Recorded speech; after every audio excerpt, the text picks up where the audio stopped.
Welcome. Welcome to another episode of Bourbon and Booze. It's Thursday, and we are glad that you are here. Hopefully you're surviving the first week of 2022. Hopefully we all are. But my survival is dependent on all of this great booze in my house. Mine too. Because I'm coming up. Hopefully you're enjoying the new year in the show. If you do, make sure you hit the like and subscribe, not because you're enjoying the new year, but because of the show. We hope to be growing. Next week we will be starting our 5th anniversary, and hopefully we improve and get better. And I got some new ideas, a new series coming out that I've been throwing around in my head, so hopefully you will enjoy that. It'll probably be a Saturday series, so we'll move to 6 days a week. It's without you. Excellent. I will find some way to insert myself into your... All right, so today is Thursday. It's Whiskey Day, and we're going to be doing a Canadian whiskey from Texas. This is the Bluebonnet Canadian Whiskey Ultra Premium 80 proof. So this is Bluebonnet Canadian Whiskey 40% or 80 proof. And comes in at $16. I think I actually bought this for $10. And the reason I say this is a Texas Canadian whiskey, it's from Mexicor Distillers, which is a huge, gigantic distribution in Texas that does a lot of like brands like Club Select and all sorts of different whiskeys, mostly tequilas, some rums and liqueurs, but mostly tequilas and whiskeys. And so this is the Bluebonnet, named after the Texas bluebonnet. Little flower. Yeah, which is our state flower here.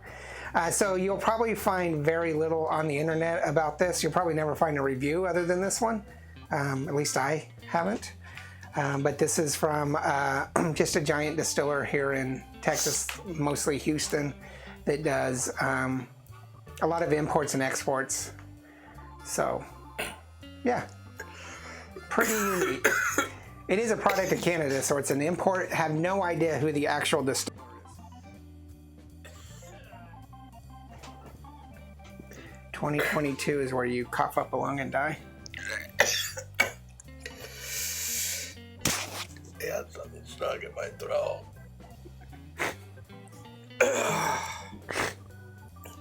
Alright, I'm fine. Everybody stop panicking. So this is another one of our advent calendars that we picked up. At $16, this is going to be a 4-barrel on price. Time it.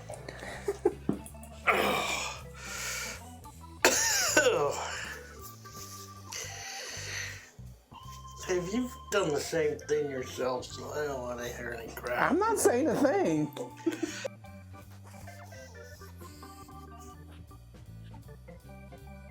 I just heard I'm getting Omicron or Novacare Omicron! or Maloxo or Ocanon, whatever these new names are going to be. Alright, I'm back. Are you back?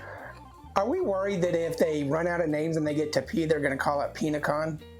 Pinacon? You have Pinacon. We're back. We had a complete breakdown of the system here. So this is the Bluebonnet Canadian Whiskey, 4 on cost at $16. I actually got it for under. I think my wife picked it up for like $10, so it would have been even cheaper. 80% or 80 proof.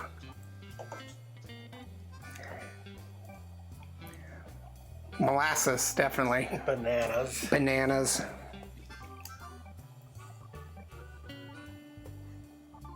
A little bit of rye. I'd say a slight touch of like cinnamon, but not like a flavored cinnamon whiskey. It's like a spicy rye, which is extremely typical of a Canadian. They do a lot of Canadian rye in their whiskeys.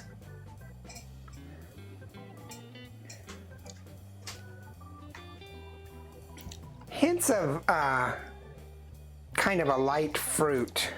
Can't really narrow it down. Maybe a pear.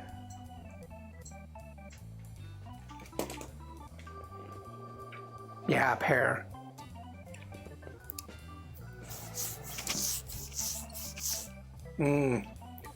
Got some spice to it. A little bit, but not a pepper spice, a rye spice. Yeah, but it's kind of typical Canadian that is just not offensive at all, because, you know, the Canadians are like, hey, you know, sorry. I'm getting a little bit of hay and some sweetness. It does have sweetness in it. And I'm going to say it's a cross between the corn in a Canadian whiskey with probably some vanilla from the barrel. But it's not truly vanilla to me. It's not a big vanilla bomb or anything.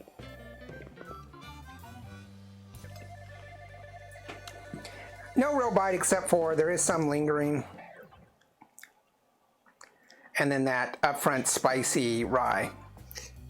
I'm going to go out on a limb and say with the sweetness, it's like a cotton candy kind of. Okay. Yeah, there's absolutely no bite to this at all. No, there's some lingering and some spicy. But not a lot. I mean, I'd put it at a 3. You put it at a 4. Water mellows it out completely. All right, so I have 13 on this. You have 14. So I have a 3. You have a 3.5. I'm hesitant to say this is a true 3.5, but I really don't have a problem for the cost.